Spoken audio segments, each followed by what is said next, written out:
Check it out, check it, check it out, check it, check it, check it out, check it. Hey, Greg and the CE call me hip hop junkie. Straight to your dome piece like Brass Monkey. All I wanna know, do you wanna get funky? CNC beats be.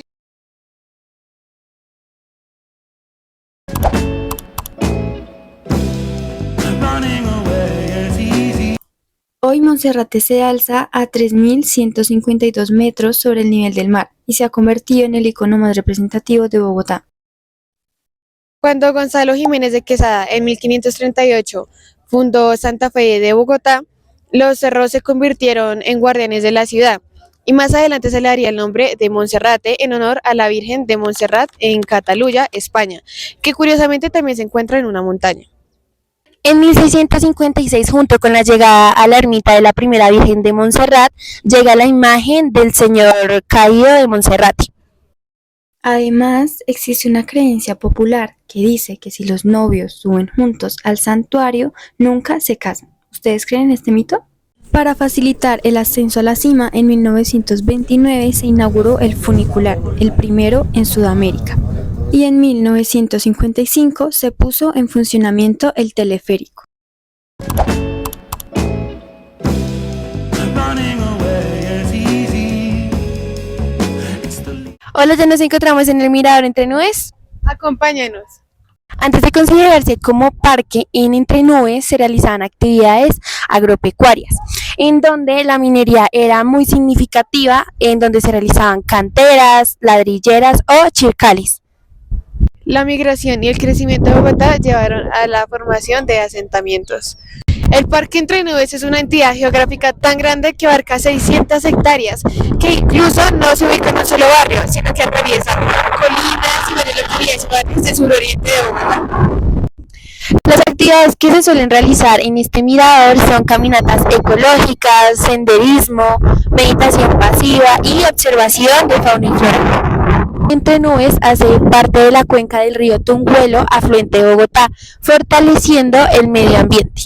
Y no te preocupes, porque en el transcurso del recorrido te encontrarás casitas como esta con guardias de vigilancia. Bueno, reportándonos en lo que llevamos del recorrido, llevamos 1 hora y 15 minutos, 20 minutos de lo que son el recorrido completo, que es de 3 horas y 20 minutos. Hay varios senderos, a continuación les mostraremos una imagen para que se guíen un poco y decidan a qué parte ir. De la entrada del barrio del Triunfo podemos encontrar Parque de la Tierra.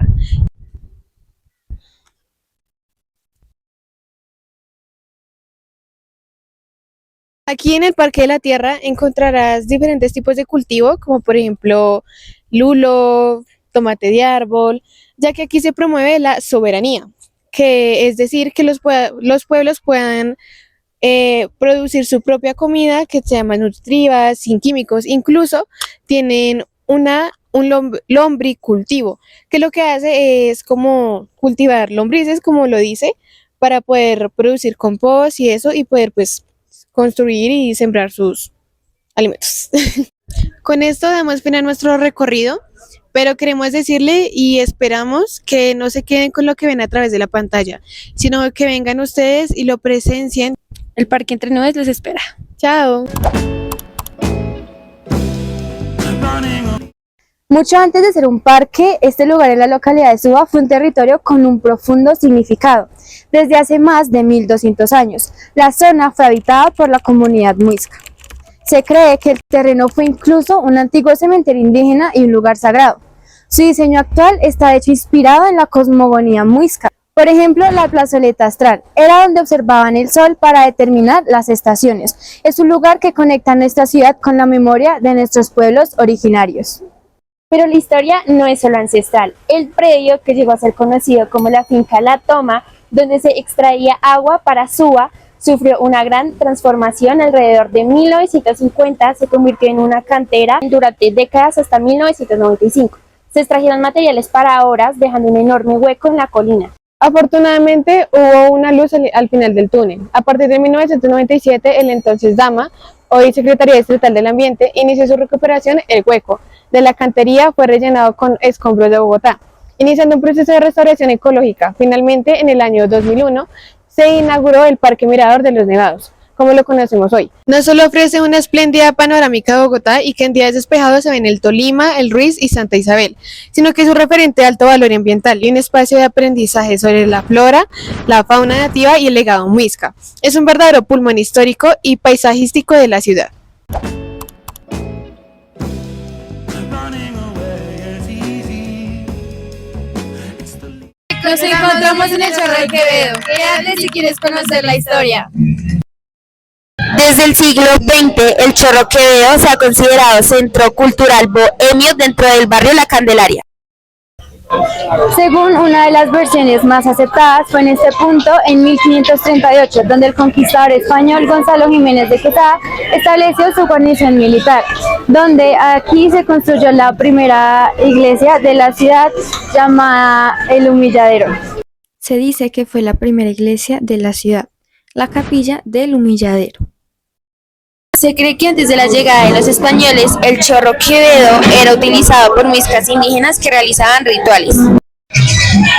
Es famoso por sus cuenteros, músicos callejeros y la venta de chicas. También es conocido por el arte en los muros de las estrechas calles aledañas, como por ejemplo el famoso Callejón del Embudo.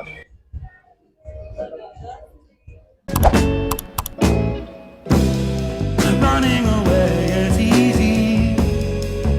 It's the Acompáñenos al Museo de Arte Miguel Urrutia. El museo, como lo conocemos hoy en día, se materializó en el corazón de Bogotá y fue inaugurado en el 2004. La historia de Mamu es inseparable de la colección de arte de la República. El moderno edificio, diseñado por Ricardo Triana Uribe, proporcionó por fin un espacio central y tecnológicamente avanzado. Esto permitió una exhibición permanente organizada en capítulos cronológicamente que abarcan desde el arte colonial hasta la vanguardia. En 2016 el museo cambió su nombre a Museo del Arte Miguel Urrutia, con otro nombre, Mamu. Honrando el legado del economista, el Mamu exhibe más de 800 piezas de la colección del banco e incluye grandes salas para exposiciones temporales de talla internacional. Su misión sigue siendo la misma oferta, ofrecer acceso gratuito y de alta calidad al arte, promoviendo el diálogo entre la plástica local y la global. Aunque las obras se exhibían en diferentes lugares, fue crucial la visión de Miguel Urrutia para así impulsar la gestión cultural. running away. Con las encuestas que realizamos se concluyeron las siguientes cosas. Se concluyó que existe una brecha en términos de tiempo y dinero, en tanto al acceso a actividades culturales y de esparciamiento. Lo anterior lo demuestra. El 56,1% de estudiantes que realizan este tipo de actividades una vez al mes, si a esto sumamos el 35,1% de estudiantes que cuentan con un presupuesto de 0%. Se podría concluir que el acceso a lo que se denominó en un principio como apropiación cultural simbólica es casi nulo, pues un porcentaje alto de la población encuestada no cuenta con tiempo ni recursos para acceder a este tipo de actividades. Según una de las preguntas que realizamos, se evidencia de este modo que la población estudiantil tiene una marcada tendencia a visitar centros comerciales, del 63,2%, que son la mayoría, frente a otras actividades de tipo cultural. Con esto nos podemos referir a que la mayoría tiende a irse por lo seguro, por lo rápido y no a querer como conocer y disfrutar de otros lugares que pueden llegar a ser como más constructivos culturalmente. También se evidenció que un porcentaje de los estudiantes de noveno de la jornada mañana del Colegio La Concepción IED enfrentan dificultades para acceder a actividades culturales, ya sea por factores de tiempo, dinero o por acompañamiento. A su vez, se evidencia una marcada tendencia a asociar el tiempo libre con actividades más cercanas al consumo que a la cultura. Esto, lejos de producir una adaptabilidad y reconocimiento territorial, aleja a los estudiantes del reconocimiento de su ciudad como un espacio físico y simbólico de coexistencia. Complementando lo dicho anteriormente, se concluye que uno de los factores limitantes es que los amigos de los compañeros que fueron entrevistados manifiestan que casi nunca salen de su localidad porque no tienen el permiso, lo cual dificulta que puedan conocer centros culturales que están más lejos de donde ellos viven. Otro aspecto también que se encontró en base a las respuestas que obtuvimos es que no tienen tiempo con sus padres, lo cual también dificulta el hecho económico, ya que se evidencia que para muchos de ellos el factor económico es un factor que influye mucho al hecho de ellos querer salir a conocer. Otro de los factores que podría afectar la perspectiva territorial de los estudiantes de grado noveno es el hecho de que se les hizo una pregunta sobre dónde quedaban ubicados ciertos lugares, en donde la mayoría de los estudiantes respondieron erróneamente. Esto mostrando cómo el hecho de que no sepan en dónde están ubicados los lugares puede afectar su perspectiva territorial o las ganas de querer conocer estos lugares. También se puede evidenciar que los estudiantes del grado noveno tienen un conocimiento territorial y cultural solamente ligado a lo que es el centro histórico, ya que nos dimos cuenta que al realizar ciertas preguntas, los estudiantes solo poseen conocimientos sobre Monserrate. Algunos lo conocen porque lo han escuchado, porque lo han visto, pero un poco grupo lo conoce porque realmente lo ha visitado, pero no conoce la historia detrás de este lugar, porque se les preguntó y decían que solo era una iglesia y que solo era interesante por tener que subir una cierta cantidad de escalones. También nos dimos cuenta que su conocimiento solo está ligado a lugares emblemáticos, pero no poseen un conocimiento si este lugar no está ubicado en la Candelaria. Finalmente, podemos decir que sí, los estudiantes poseen una apropiación territorial y un conocimiento cultural, pero ligadamente solo al centro histórico. No solo esto, sino que también influyen varios factores como la economía, la falta de saber en dónde se ubican o como el acompañamiento de padres, de amigos, porque no tienen con quién ir. Esperamos que este proyecto abra una brecha a la percepción territorial para los estudiantes. Esto fue todo. Parche por